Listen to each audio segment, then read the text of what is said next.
Aquí y ahora con Juan Pablo Capello y Javier Villamizar.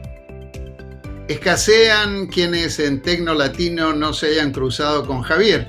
Actualmente Javier es socio operativo dentro de SoftBank Investments, el fondo más grande e influyente en la región.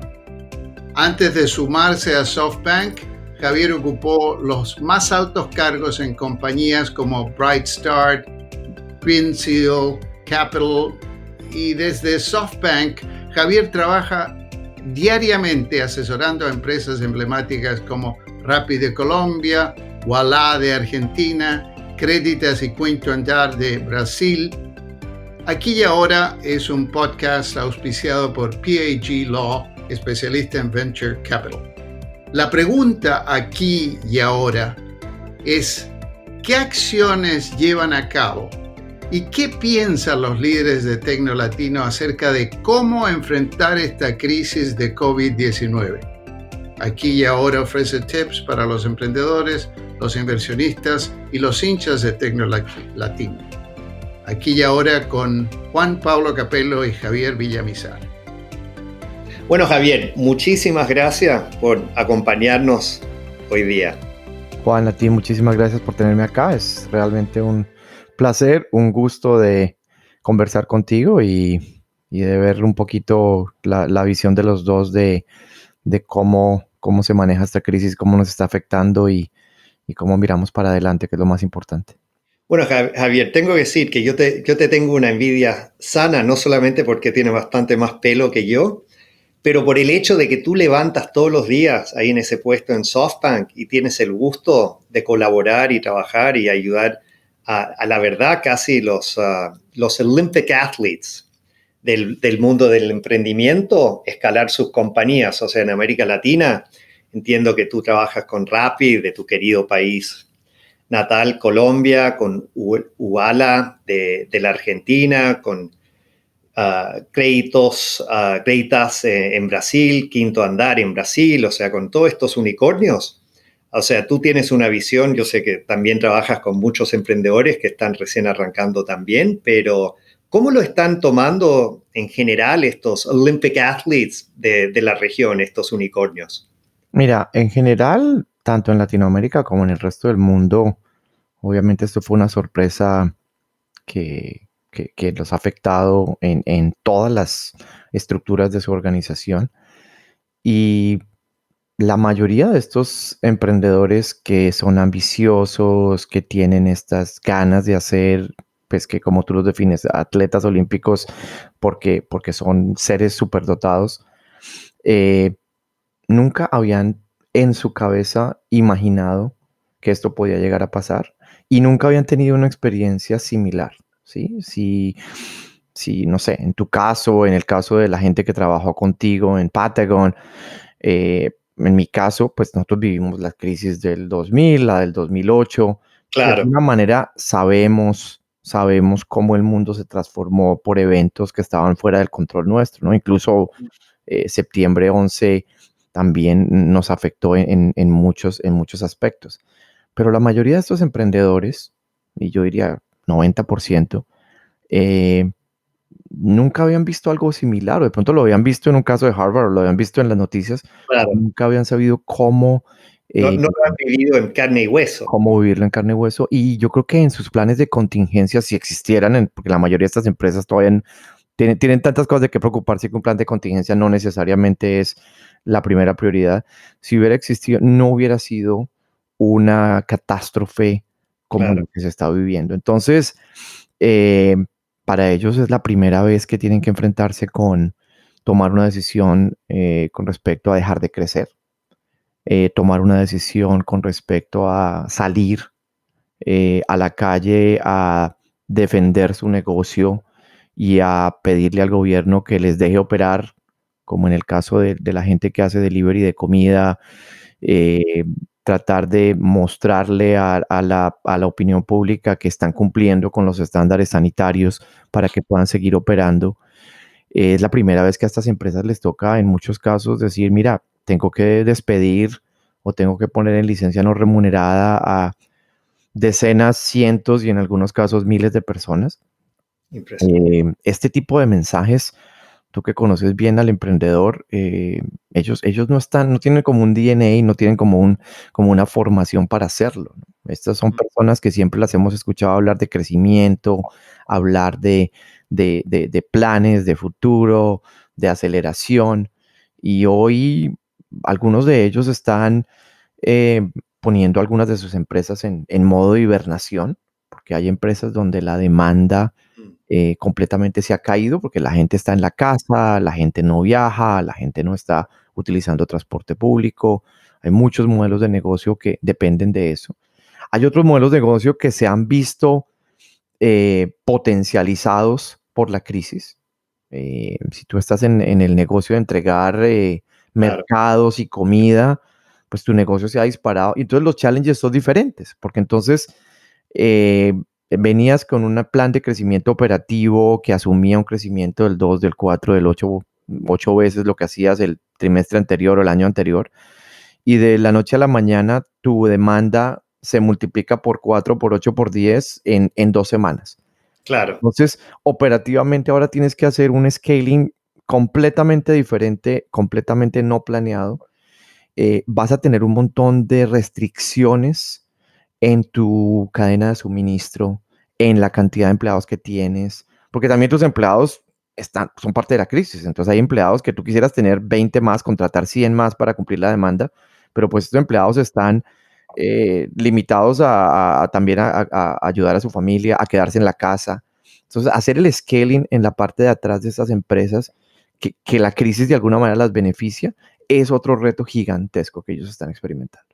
Sí, es impresionante porque hace unas semanas atrás estaba hablando con un emprendedor bastante conocido de Chile, ¿no? Eh, y la verdad lo interesante es, me hizo acordar que hay esas etapas de luto, ¿no? Cuando alguien muere, que uno naturalmente, el ser humano, y la primera etapa es denial, la negación al hecho.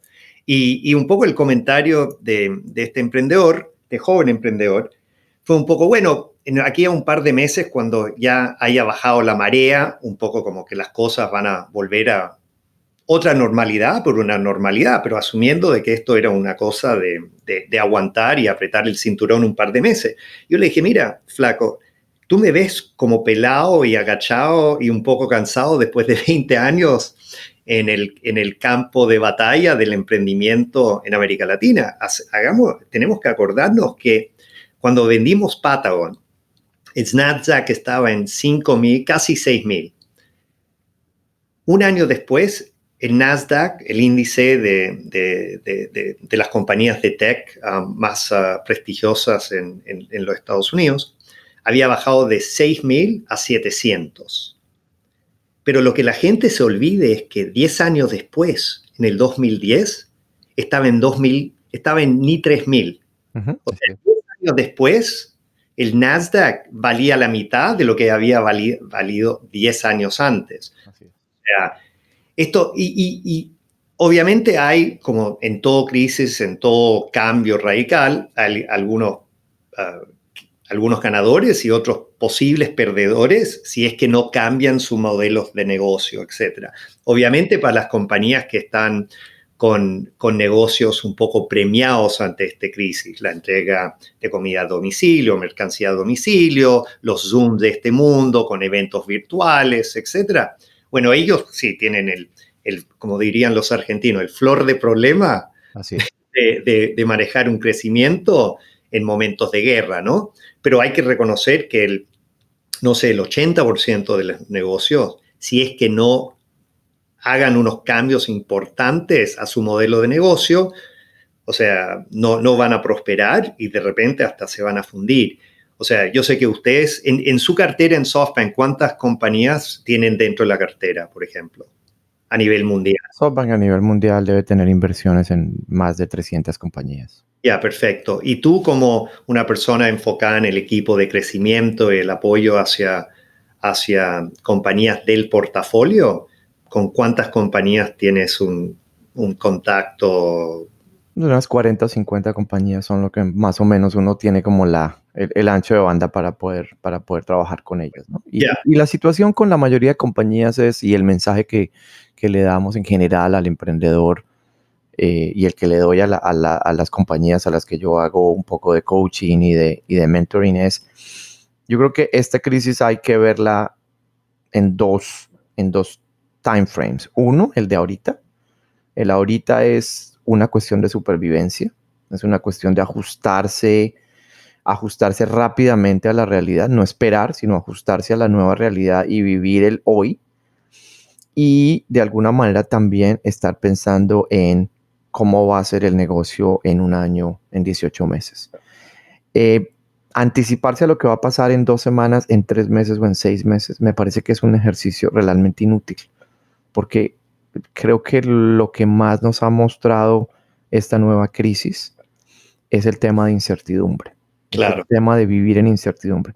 Cuando pasó 9/11, supimos la catástrofe, supimos lo que pasó, supimos que teníamos un riesgo que ahora teníamos que cuidarnos, pero de alguna manera 2 o 3 semanas más tarde era claro cómo se podía reaccionar y cómo se te podía ajustar el mundo, ¿no? Cuando tuvimos la crisis financiera del 2008, de alguna manera supimos lo que pasó, qué pasó con los mercados de capital, qué pasó con los mercados de deuda, y lo que hicimos fue ajustarnos a una nueva realidad, pero esa nueva realidad era clara en un mes, en 2 meses, en 3 meses. Claro. Hoy, cualquiera que te dé una predicción a 3 meses tiene una muy baja probabilidad de acertar.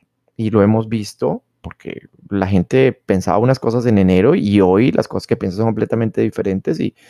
Y ayer pensábamos que esto se iba a contener en China y ayer pensábamos que nunca íbamos a tener los niveles de fatalidades que se han visto hoy y los tenemos. Entonces, incertidumbre se vuelve ahora una variable súper importante en los modelos de negocio en el approach al mercado. Es muy cierto lo que tú dices. O sea, este fin de semana tuve una conversación con un íntimo amigo con quien había estudiado en la universidad, y él es el Chief Investment Officer para una institución financiera que maneja cientos de miles de millones de dólares, o sea, hundreds of billions of dollars. O sea, una de las instituciones más importantes a nivel mundial. Y lo más loco es que empezamos la conversación y su primera pregunta que me hizo él a mí: Juan, ¿qué opinas de lo que está pasando? ¿Qué opinas de lo que está pasando en los mercados? Yo le dije: flaco, estamos todos cagados si gente como tú no la tienen claro. Y él, tengo que decir, o sea, un tipo ha llegado donde ha llegado porque es súper conocedor, pero también se da cuenta que él no es el dueño de la verdad. Esta situación le agarró a él, su institución, como 99.99% de la institución en el mundo, totalmente de sorpresa. Y a mí, ahí sí, me parece súper acertado ese comentario tuyo, que uno tiene que ser en algo bastante humilde ante esta situación, porque si uno cree que uno tiene claro de que aquí a 3 meses esto va a ser esta nueva realidad, y esto es la manera de aprovecharse o posicionar. No lo sabemos. Date cuenta, la conversación hoy en el Congreso es cómo va a ser el programa de apoyo complementario al que se lanzó hace una semana. O sea, el Congreso de los Estados Unidos se gastó 10 días para poner un programa de estímulo a la economía, todo el tema del payroll protection, todo el tema de los préstamos para las pequeñas y medianas empresas. Lo aprobaron, salió, y hoy, 8 días más tarde, están viendo cómo va a ser la versión 2.0. ¿Por qué? Porque la realidad y el tamaño, la magnitud de la situación en una semana ha cambiado completamente. La percepción hoy es muy diferente. Los forecasts que habían hecho y las predicciones que se habían hecho ya hoy no son válidas. Es impresionante, tengo que decir que la semana pasada fue la primera vez y tú sabes, igual que tú, o sea, estuvimos ahí juntos, seguramente nos cruzamos por primera vez en el 2000, justo antes del debacle con las compañías tech. Éramos bastante amigos en el 2008, 2009, 2010, pero la primera vez en 20 años que vi un visualmente algo que casi me quitó el aire, que fue un cuadro que enseñaba no el nivel de desempleo, pero los new unemployment claims, o sea, los pedidos nuevos para ayuda del gobierno por gente desempleada.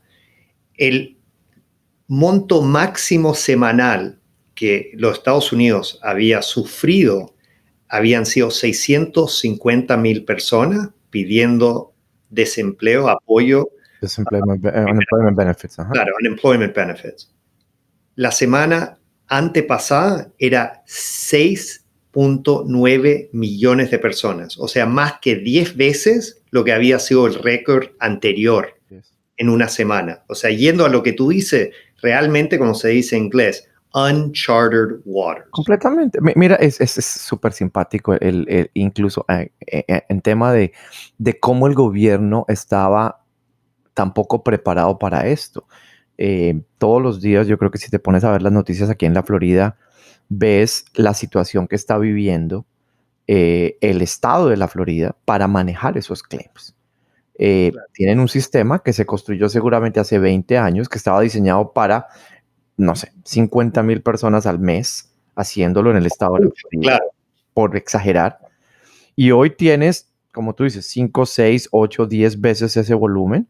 El sistema no aguanta, la gente no puede entrar. El anuncio que hicieron anoche fue, vengan, recojan un papel, llénenlo a mano y envíenlo a Tallahassee para lograr el beneficio. Y me imagino que el gobierno en Tallahassee va a tener un backlog infinito, claro, de gente tomando papel, convirtiéndolo a un sistema y tratando de generar esas ayudas. Entonces, te das cuenta como algo tan simple pero tan importante como sería el mecanismo de procesamiento de estos unemployment claims, no lo van a poder hacer. O sea, tienen toda la mejor intención. El dinero incluso está ahí, pero simplemente la ejecución va a ser imposible porque la magnitud del problema era absolutamente imposible de predecir. Claro, pero tú y yo también sabemos, y es hasta un cliché, que la otra cara de la moneda que tiene de un lado riesgo es oportunidad, ¿no? Y me imagino que, claro, con el portafolio de las compañías que tú vienes asesorando, hay algunas premiadas en esta crisis y otras que tienen que repensar un poco sus modelos de negocio. Tú dijiste que una sugerencia en general es, claro, hay que ser proactivo, hay que apretar el cinturón, you have to survive to thrive, como lo dijo Andrés Barreto, otro compatriota tuyo, en un podcast que hicimos hace unos días atrás. Survive to thrive, hay que sobrevivir. Hoy tienes que pensar en sobrevivir. Hoy la mentalidad del emprendedor es cómo sobrevivo, cómo hago para que mi negocio esté en una posición saludable en 12 meses. Porque de aquí a 12 meses no sabemos lo que va a pasar. Entonces tienes que poner una organización, tienes que ajustar tu modelo de negocio, ajustar tu modelo de costos, ajustar tu cash burn para existir en 12 meses. Y en 12 meses ver cómo te pegas de ese rearranque que va a tener la economía, el negocio, el ecosistema otra vez. Pero de esos, o sea, yo creo que todos entendemos, o sea, lo que es apretar el cinturón, ¿no? Que no puede haber vacas sagradas, que uno va a tener que tomar decisiones difíciles. Pero lo que sí encuentro lo más difícil para el emprendedor es ese ajuste al modelo de negocios. O sea, tú me imagino también ahí en tus conversaciones con estos Olympic athletes con quien tú estás hablando, o sea, para ellos, imagínate, gente joven que montaron sus empresas y tienen unicornios que vienen navegando hace unos años. O sea, para ellos pensar en ajustar su modelo de negocio no debería ser una conversación fácil, ¿no? No es fácil, pero digamos que somos afortunados los que hemos estado metidos y los que tenemos de alguna manera contacto con compañías en el mundo de tecnología. Porque en tecnología, de alguna manera, migrar, cambiar, hacer el pivot, es algo que es como inherente a la forma de innovar, de crear estas empresas. Te pongo un ejemplo para contrastarlo. Ujú. El negocio de casual dining, por ejemplo. El negocio de los restaurantes casuales. Lo que sería un Olive Garden, un Applebee's, un Red Lobster. Es un negocio que ha venido cayendo a través de los años, porque ya la gente sale poco a comer, la gente ya no va al centro comercial, la gente ya no va al cine. Entonces, digamos que la idea de a las 8 de la noche, un jueves, ir a cenar a un restaurante casual ha empezado a decaer. Ese negocio, hoy, con la crisis, va a tomar un golpe fuertísimo. Lo está tomando porque, primero, nadie está yendo a un restaurante. Pero segundo, la gente está empezando a darse cuenta que comer en la casa, el food delivery ha llegado a unos estándares que ya son mucho mejores que lo que eran. Ya no es simplemente ordenar la hamburguesa de McDonald's, sino es que puedes tener un meal relativamente, una comida relativamente buena y saludable y decente en tu casa. Entonces, el día que salgamos de esta crisis en un año o en 18 meses o cuando sea, esos dueños de ese tipo de infraestructura van a tener que completamente repensar su negocio. Claro. Pero estás hablando de real estate, estás hablando de empleados, estás hablando de infraestructura, estás hablando de cocinas, de supply chain. Tratar de transformar ese negocio para una nueva realidad va a ser una tarea muy, muy complicada. En cambio, cuando tú ves un negocio de tecnología, cuando ves un negocio que está basado en software, que está basado en inteligencia artificial, que está basado en prestar un servicio, en transformar o hacer disrupción en una industria existente, de alguna manera tienes herramientas que te permiten hacer. Tú puedes transformar un negocio, entrega de comida, en entrega de mercados, en entrega de cualquier otra cosa, simplemente con un desarrollo adicional en software, con un poco de transformación en tus procesos operativos. Entonces, sí, es difícil cambiar el modelo de negocio, sí es complejo acomodarse, pero yo creo que estar en tech de alguna manera es un privilegio a la hora de tratar de responder a lo que esta crisis va a dejar en el mediano plazo. Y tú, o sea, tú ves los emprendedores con quien tú estás charlando muy abiertos para girar y cambiar y pensar, replantear sus modelos de negocio.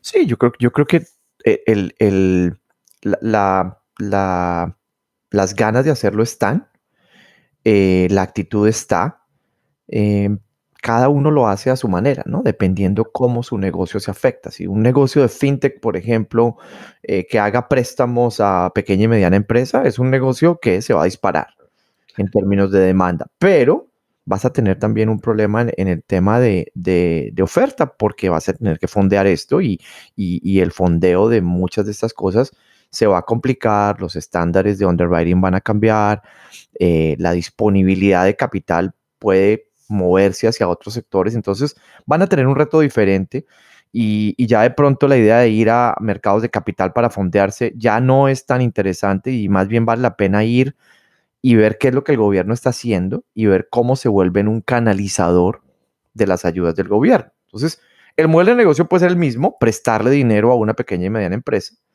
pero ahora tu fuente de capital no va a ser una titularización o una oferta de bonos en el mercado, sino va a ser ir a ver qué es lo que el gobierno tiene y cómo traes esos programas del gobierno a través de tu plataforma, haciendo leverage de todas tus plataformas tecnológicas para hacer el KYC, el underwriting del crédito. O sea, por eso te decía, las empresas tecnológicas tienen esa ventaja de que sus plataformas siguen siendo relevantes y el cambio en el modelo de negocio, aunque genera disrupción, de una manera es un poco más fácil que si tuvieras una infraestructura pesada que es muy difícil moverla y cambiarla.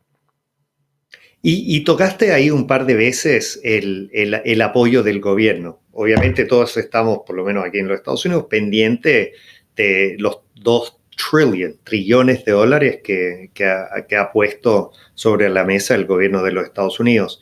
En América Latina, ¿qué rol le ves a los gobiernos para ayudarnos a salir de esta crisis? Cuando digo ayudarnos, no estoy hablando tanto del público en general, pero me estoy refiriendo a este mundo del tecno latino, del emprendimiento en la región. Mira, yo creo que la magnitud de la crisis en todos los países va a ser similar o mayor a la que tenemos en Estados Unidos. Entonces el gobierno tiene que el gobierno en cada país tiene que tomar medidas y generar planes eh, a escala, pero similares a lo que se está haciendo acá. Es decir, hay que proteger a la pequeña y mediana empresa que hoy no tiene ingresos. Hay que proteger a las compañías que ofrecen servicios esenciales.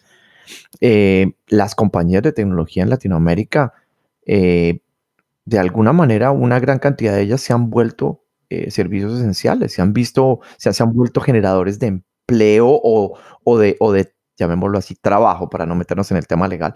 Han sido unos generadores de trabajo para muchas personas que los gobiernos tienen que verlas como algo que hay que proteger y que hay que incentivar y que hay que darles de alguna manera algún tipo de beneficio y de estímulo que les pueda ayudar a seguir creciendo.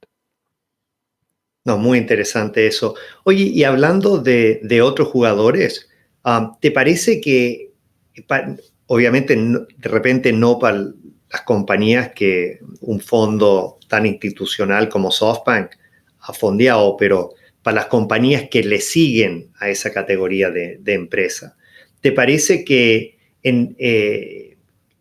hay un papel para los inversionistas ángeles en este momento?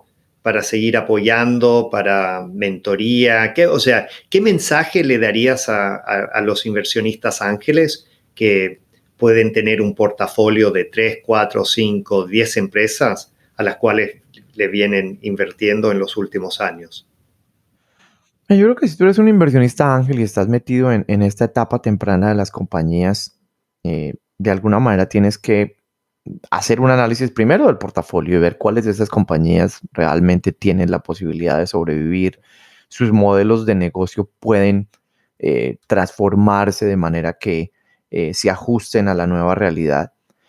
En términos de inversiones nuevas, mi teoría es que pues esta crisis va a generar un montón de oportunidad, un montón de ideas innovadoras, de nuevos negocios. Como te digo, la realidad va a ser diferente. Entonces, eh, va a ser una casa interesante, un proceso interesante de identificación de emprendedores que rápidamente o modelen o cambien su modelo de negocio hacia algo que responda rápidamente a la nueva realidad, o gente que venga con ideas nuevas de cómo atacar problemas que hace 3 meses, hace 6 meses posiblemente existían, pero que su magnitud era mucho más pequeña, ¿no? Eh, piensa en todo el tema de testing, por ejemplo, de hacer las pruebas, no para COVID-19, sino piénsalo a largo plazo. COVID-19 no va a ser el último virus que nos va a atacar y que se vuelva una pandemia. Creo que en el nivel de incertidumbre que estamos hoy, lo único que está claro es que va a haber muchos más.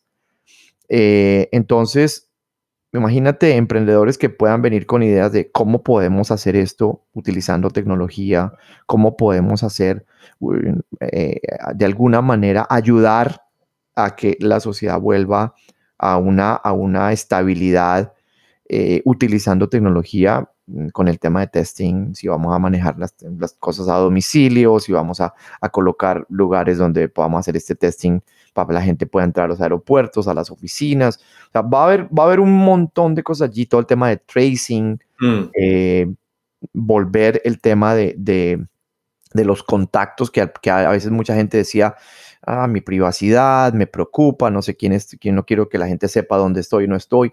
Hoy nos damos cuenta que existe la necesidad de hacer un tracing de contactos a largo plazo, y el que venga con una idea innovadora de cómo hacerlo sin destruir los temas de privacidad, pero que permita que mañana, si volvemos a tener una crisis similar, todos en nuestro teléfono móvil tengamos una plataforma que nos permita saber las personas con las que estuvimos en contacto en las últimas 2 semanas. Eso podría ser completamente transformacional en el mediano plazo. Entonces, oportunidades de negocio existen. Y como Ángel, yo estaría buscando quiénes están apostándole a eso.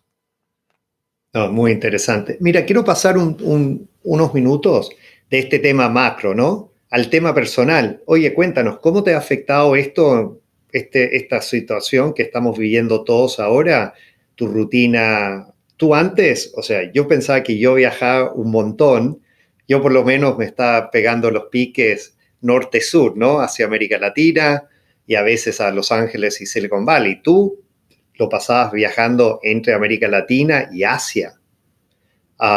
Y me imagino esto es la primera vez en, no sé, los últimos 15, 20 años desde que nos conocimos, que estás 3, 4 semanas sentado en casa. ¿Cómo eso te ha afectado? ¿Cuál es tu nueva rutina? ¿Qué estás haciendo tú y tu señora, la Marcela, ¿me entiendes? O sea, manejar bien el estrés, mantener el optimismo, la salud, todo. Mira, el tema de viajes definitivamente es pues, algo que lo he venido haciendo por muchos años. Entonces, el estar 4 semanas en casa, saliendo escasamente al mercado, es una situación completamente nueva. Con la cara tapada. Con la cara tapada, exactamente, haciendo fila en el supermercado para entrar y llegando a la casa y haciendo todo el protocolo de desinfección. O sea, esto es, obviamente, es una experiencia nueva, interesante. Como todo en la vida, llega un momento en el cual lo vuelves rutina, Sí. ya pues lo asimilas y lo vuelves parte del proceso, ¿no? Eh, desde el punto de vista del trabajo, mucho de mi trabajo es estar en el campo con las compañías, con los emprendedores. Entonces, hemos tenido que ajustar esto a hacerlo remotamente, a vivir de videoconferencias en Zoom, de llamadas, de comunicaciones electrónicas un poquito más complejas de lo que fueran antes. Antes era mucho más fácil mandar un correo y decir, sabes que reunámonos tal día y sentémonos todo el día a discutir algo. Te pierdes mucho cuando haces las cosas remotas y en videoconferencia de lo que pasa en el día a día de una empresa, de lo que pasa en el pasillo de las Claro.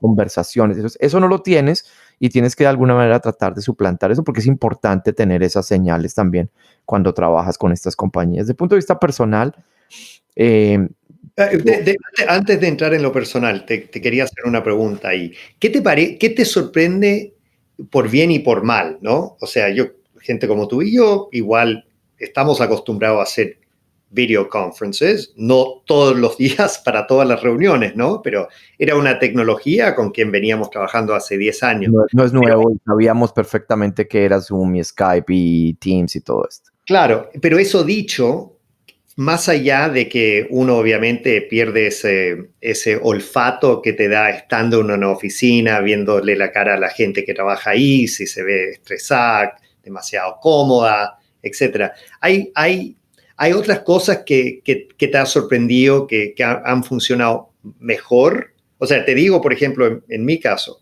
yo me doy cuenta que no solamente había todo, o sea, la ineficiencia de juntándome en persona y el traslado y todo eso, pero también yo siento que en general en las conferencias somos muchísimo más eficientes. O sea, a veces lo que eran reuniones de 3 horas o 4 horas, porque casi el tiempo llena el vacío, ¿no? Que cuando uno, tú sabes, tiene una reunión de 1 hora programada en Zoom, uno va mucho más al grano y eso tiende a ser conversaciones un poco más enfocadas. Completamente de acuerdo. Yo creo que genera eficiencia. Eh, el hecho de que se ha empujado mucho más a la gente a usar el video y de alguna manera estar presente en la reunión es súper importante. Mm. Sí, efectivamente, nosotros hemos usado teleconferencias por años y es como algo normal cuando estás en el mundo de los negocios y participar particularmente en tecnología. Pero, pero diría que video no era algo que la gente como que utilizara, yo diría que ni en el 20 o 30% de los casos. Yo diría que el 80% de mis llamadas hasta hace un mes eran llamadas donde yo no veía a nadie, simplemente me conectaba a un bridge y conversaba con un montón de gente.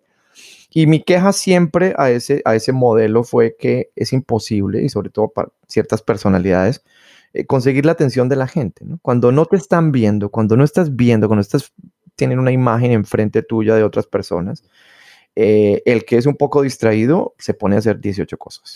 Está leyendo el celular, está mirando otra cosa, está, ¿sí me entiendes? O sea, puedes estar Cuando tienes de alguna manera la cámara enfrente tuyo y sabes que te están viendo, no diría que logras el 100% de la atención de la gente, pero sí aumenta eso. Y ese nivel de atención ayuda precisamente a que las reuniones sean más eficientes. No, perfecto. Y ahora pasando al tema personal, te interrumpí. Esto, tu rutina en casa, ¿qué te ha funcionado, qué no te ha funcionado? Mira, en el tema personal ha sido, yo he trabajado mucho, yo nunca he tenido realmente, o en los últimos 15 años, no he tenido realmente una oficina como tal a la cual yo vaya todos los días, porque precisamente mi trabajo ha sido con compañías, con subsidiarias, donde más que todo era viajar y estar en otras oficinas. Entonces, cuando he estado en casa, pues es trabajar de casa, es algo que ya estaba acostumbrado. Entonces, siempre he pensado que es importante disciplina, es importante rutina, es importante levantarse a la hora que te quieras levantar, temprano o tarde, pero levantarte, ducharte, vestirte como si fueras a trabajar. No necesariamente te tienes que poner el outfit que llevarías a la oficina, pero sí definitivamente no No quedarte en te pijama. pijamas. Exacto. Y arrancar el trabajo y estar concentrado en el trabajo. Tomar unos breaks es importante porque digamos que cuando estás en tu casa y cuando estás de videoconferencia a videoconferencia, no hay estos commutes que tendrías en el día a día. No tienes ese momento en el que te subes a un Uber y vas de una oficina a otra. Y en esos momentos, de alguna u otra manera, pues tomas el sol, ves el ambiente, ves lo que está pasando. Cuando estás en el mundo de la videoconferencia, puedes pasar back to back un día entero. Entonces una de las cosas que he hecho es en mi calendario pongo ciertas horas del día que están bloqueadas y que las utilizo ya sea para, no sé, salir al balcón y Claro. mirar hacia afuera o ir y leerme algo o buscar alguna actividad que no necesariamente sea estar ahí en el trabajo. El ejercicio es importante, poner una hora también al día para que sea ejercicio, meditación, algo que nos desconecte también y que de alguna manera le ayude al cuerpo como a aguantar esta situación que no es fácil, ¿no? O sea, ¿Y qué te parece, o sea, en términos de tu rutina, ya cuando el negocio se vuelva a arrancar y estemos enfrentando una nueva realidad, ¿no? ¿Te, pa- te parece que tú vas a seguir viajando a ese mismo ritmo o hay algunas lecciones de haber tomado esta pausa que te parece te van a cambiar tu manera de trabajar, tu rutina de por siempre? en mi caso yo creo que es muy particular por el tipo de trabajo que yo tengo, donde te digo, el estar presente, el estar en el campo, el ver las cosas que pasan en los diferentes mercados, requiere el desplazarse. Entonces, Ya. yo, yo no podría ser uno de esos que piensa que el 80% de las reuniones a las que asistí en el último año hubieran perfectamente podido ser un Zoom conference. No es mi caso particular, así de que no veo que haya esa transformación. Pero sí creo que en muchos casos, de muchas personas y en muchas funciones, eh, la gente va a tener que repensar un poco la necesidad de desplazarse. Y pues eso va a afectar industrias como la del transporte, como la de la logística, como la del hospitality, porque pues el volumen de alguna manera va a ser afectado. Ah, eso, increíble. Mira, Javier, una última pregunta. No quiero abusar de tu tiempo y yo sé que a pesar de que no quisieses, que tú seguramente tienes toda una serie de distintas entrevistas y Zoom video conferences hoy. Oye, ¿qué mensaje, para concluir, qué mensaje le quieres pasar a los hinchas del Tecno Latino aquí ahora para que mantengan el optimismo y la fortaleza en estos momentos difíciles? Mira, yo creo que el mensaje más importante es eh, hay que preservar las cosas que nos trajeron hasta acá. Hay que preservar la razón por la cual los inversionistas ángeles o de etapa temprana pusieron capital, invirtieron en estas compañías. Y yo pienso que eso es la innovación, la ambición y las ganas de transformar industrias en estos mercados que requieren tanto de este tipo de esfuerzos. Entonces, yo creo que tenemos que, y los emprendedores tienen que pensar que esa ambición, ese foco, esa forma de de pensar el mundo y de tratar de comerse al mundo con esta innovación, es lo que se tiene que mantener, que tenemos que tenemos que tomar decisiones difíciles, que tenemos que sacrificar cosas, que vamos a tener que explorar territorios que nunca en la vida nos había pasado por la cabeza que íbamos a llegar a ellos. Eso lo tenemos que tener claro, pero preservar el foco y como que esa idea original que formó estos negocios y que estos emprendedores tenían cuando se decidieron arriesgar sus carreras, se fueron de un banco, de un McKinsey, de un BCG, de otra empresa, de una empresa grande, corporativa, y decidieron emprender a riesgo. Tienen que volver a sus raíces y tienen que aferrarse a esa ambición, a esa energía que los puso ahí. Yo creo que si eso se hace, como yo te decía, y piensas a mediano plazo, no piensas en el corto plazo, tienes pues toda la probabilidad de sobrevivir.